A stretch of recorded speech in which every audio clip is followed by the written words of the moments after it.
and especially the leadership on this team and every team member, how they bought into what we were telling them, how they practice, how we started to form an identity and a bond as a team.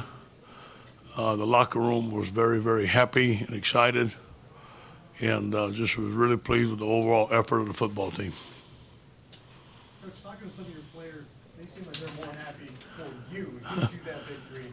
Yeah. How do you feel knowing that your players are right there with you? Yeah, I think it's really nice of them, really, and we're close. I mean, we're all really close. You guys know that. I've been here for a long time, but this is not about anything that I do. This is about those young men out there. And really, we set out 2 weeks ago to take it one game at a time and to give them the best effort for them to enjoy playing football.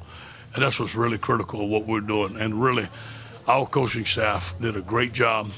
And the leadership of this guy, Pullard, and the parents and everybody staying together through tough times, fighting through adversity. I just thought it was it was A+, just A+ the last 2 weeks. Sir, I had a blast. I had a blast. I think I woke up happy for the first time in my life this morning, besides the day I married my wife and had my kids.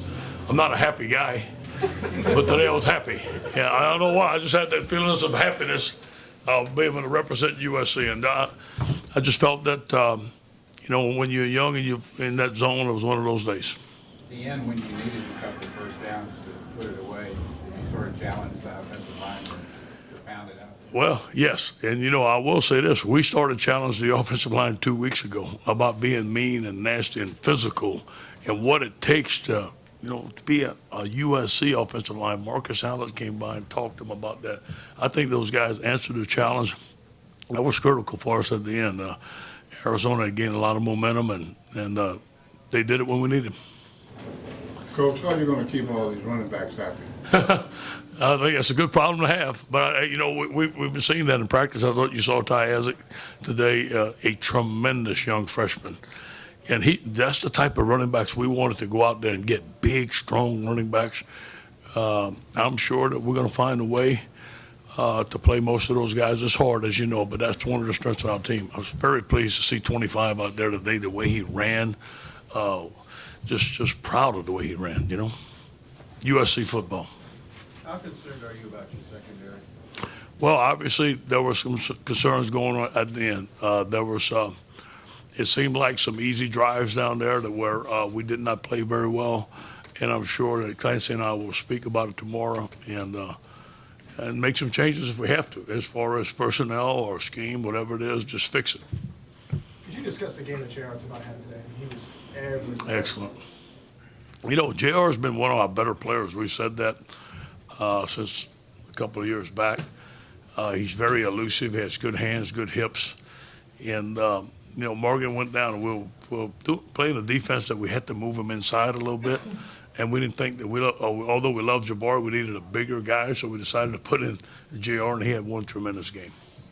J.R. hasn't played much this year. He hasn't played much. He's been behind Leonard and George, and we moved them over to what we call the J position, and he started and played excellent. Kind of the outside linebacker position in the nickel defense. Did you change up a little because of using him rather than Breslin? Well, Breslin was hurt. Yeah, so we changed, and that's why we had to change up because we were moving them. We were taking Breslin's position and moving them inside the tackle, which you have to be a bigger guy to do that. And we didn't think Jabari was big enough to do it, so that's how it all started. Was the Eds winning tonight? What do you think you did right in the last 2 weeks, and what mistakes did you make? Well, just the overall concept of we care about the team, and it is that we can do everything we possibly can for them under the NCAA rules to make them feel like a champion. Got close to them. Our coaches took those guys to eat on what we call occasional meals. Got really close to them. We stopped working really late at night. We go home at 10. We simplified the game plan. We went out and gave the opportunity for our coaches to come out and be fresh and coach with energy on the field. We showed our guys some of the ways that we used to play with Coach Carroll. They bought into it. We did some motivational things that I thought that were really good. But most of all, I got to give the credit to the players. They bought in. These men on the sideline have been fantastic. We have a close bond together. I really believe that they trust our coaching staff, that we're trying to do the best thing for them, and they play like it today. Any mistakes? Probably when we look at the film tomorrow, we'll realize the mistakes that we made. We thought going into the game that we did everything we possibly could under the circumstance we were at. Now, obviously, when you go into the game and you see the film, we say we should have done this and we should have done that. But we have no regrets. We went after it as hard as we possibly could, and we feel good about it. Do you anticipate having some of the guys that were out today back for Notre Dame? Yeah, I think that we'll have some guys back. I won't know till Sunday. Tomorrow we'll watch film. Saturday they'll have off. Tomorrow night I'm going out recruiting. I can't wait to go. And then Sunday we'll start working for Notre Dame. Players that we have are Pullard, Cody Kessler, Nelson Agholor. Boys. What's the status of Trey Madden? I don't know yet. I didn't hear anything yet. I don't know. I'll tell you when I find out. Nelson, I want to hear about your first touchdown catch. You dug a little bit, describe it. Well, I just thought it was a great ball by Cody. Well, coaches made a great call because we ran a run play that showed what the safeties were playing, and they came down and we ran a route on the corner.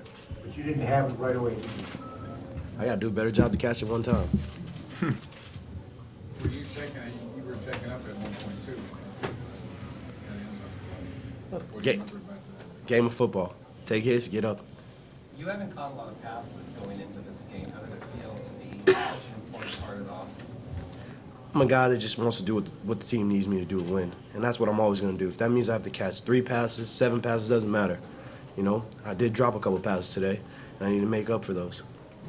Cody, that was the longest run for USC QB since 2001, Carson Palmer. Walk us through just what happened on that play, what you were thinking. Yeah, well, we knew on third down they get a lot of man, and they didn't leave anybody on me, So if it broke down, I saw a seam, and it looked a little cluster, on the play, and I saw a seam, and I took off, and I'm actually a little disappointed because I thought the guy was closer. I didn't want him to punch it out, so I ran out of bounds trying to protect the ball, and I watched it again on the replay, and I could have, maybe kept going, I don't know, but it was nice, and that's going to have to happen sometimes, and it's nice to have that when, it's not always going to be there in the past. Guys aren't always going to be open, so you got to make stuff happen on your own. For Cody and Ed, what did you think of the play calling tonight? Just the rhythm, A+. all that stuff. A+. I mean, did it go the way that you had hoped? Yeah, I didn't have to say a word on the headsets except that a boy. Good job, Cody. Good job, Clay. I love that. Yeah. It just let me interrupt there. Just Clay Helton is a fantastic man. Diligent worker, very loyal, great football family. I thought he did a great job tonight, along with the offensive coaches, Mike Summers, T. Martin, James Krager. Those guys, Tommy Robinson, John Baxter, they just worked their tails off. Did it feel different to you, Cody? Well, people were saying that like it's going to be different with a different play caller, but, people don't realize Coach Helton taught me the offense, along with Matt, also when Matt was here, but me and Coach Helton, are very close, and I spend more time with him than I do my own family, now, and he basically is family, and all these coaches and these players are family, and that's something we emphasize, and, Coach Helton called a great game. It was just put us in the perfect plays, and obviously we missed some, and then there's a couple of missed throws, drops, some missing block assignments, but overall, I love the game that Coach Helton called and, allowed us to play. It allowed us to play really fast. There weren't that many shifts and motions and movement. It allowed us just to play fast and play smart. Hey, we saw you guys before the game make a circle out on the field before you guys went to the locker room.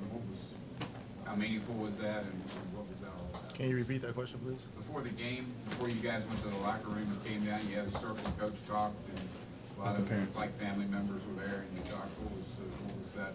How meaningful was that to you? That was a great feeling. A team that prays together stays together, and that's the bond we want to have with our family. In recruiting, Coach O put emphasis that we're all a big unit, one big family, and we want to bring the parents in the beginning of the game and just pray. Just let the players and the coaches know that we're all in this together. So that was a great feeling.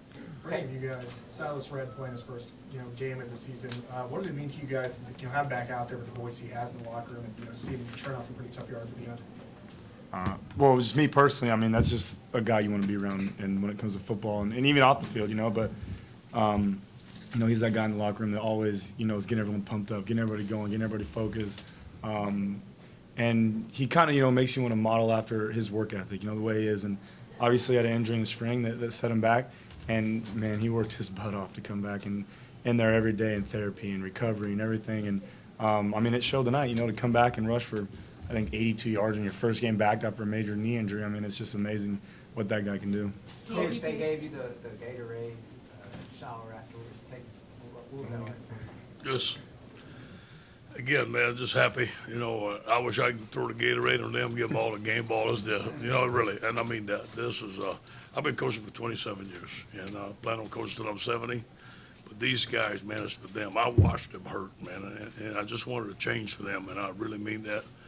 And to see them happy, to see them celebrating and feeling good about themselves, walking with a little pep in their step, that's all I wanted. I did tell the guys, I'll treat them like my sons. And, when you see your sons hurting, you hurt for them, and we just wanted them to feel good. That's all this was about. We said we're going to take it one game at a time, and we're going to enjoy this victory tonight, and then we're going to look at it tomorrow, and we'll get ready for our next opponent. Can you players talk about the job that Coach has done? How quickly he changed the culture of the team? How did he accomplish that, do you think? Just, he just came in and everybody we love Coach O like a dad. We look to him, we look up to him and his work ethic on and off the field. And, we seen him come out there to practice and we were just like, let's get on, let's overcome this and just have this 8-game season, take it one step at a time. What do you think the offensive guys learned about Coach O that you guys already knew as a defense over the last 2 weeks? It started with the offensive line over there. That was the plan, to get them mean and, just getting them just going out there and just run that football. And, being able to, Cody to throw the ball and for Nelson to be able to catch the ball. And that just starts up front. Coach O started with the defensive line. That's where I started as a linebacker, having the offensive line be able to produce just like they did today. And just it opens up so many things. Yeah, Cody, for you too, how the job? Me personally, and no disrespect, the coach was here before and not getting into that, but you want a coach that you will freaking just go to war for every time. And this man right here to my right, and I don't only speak for myself, I speak for the whole team, that we would go to war for this guy any day of the week. Anytime he needed us, we have his back 100%. And when you have a coach that you can't, where you can only see but feel that he cares about you so much and he wants you to be the best that you can be and succeed, that's love right there, man. And that's awesome. Like Hayes said, and I couldn't ask for a better head coach right now. And I know all of us, we would go for war and put our life on the line for this man any day of the week. Cody, you at least from what I can see, there's no bubble screens, there's no fade. Is that a change in philosophy or just the way the game played out? No, it's just the way the game played out, and we knew. And first off, I would say Arizona had a great defense. Their defense, that's a heck of a defense there, and they played so hard. But we knew, and we believe that you have to, that our receivers are better than their DBs and our O-line's better than their D-line. And you have to have that confidence, and we knew that we could run the ball on them and then take them deep with Nelson's speed, and we knew we can get behind them. And same thing with Victor. Victor had some key catches in there and played a great game, and especially the tight ends. So, it depends, each week what the game plan is, and this game plan this week was run the ball and throw it over their head. Andrew, one more question. Why was it so important to play all these guys that really haven't played much this season tonight? Well, I can't say that we exactly planned it, but we had to play the guys in some position we had to. And the other ones, I let the coaches coach their position. I said, guys, play the guys that are ready to play, give them a shot, and handle your rotation. I thought they did a great job. I did not at one time tell anybody they had to put somebody in or run a play. Just let them manage their own group, and I thought it worked fine.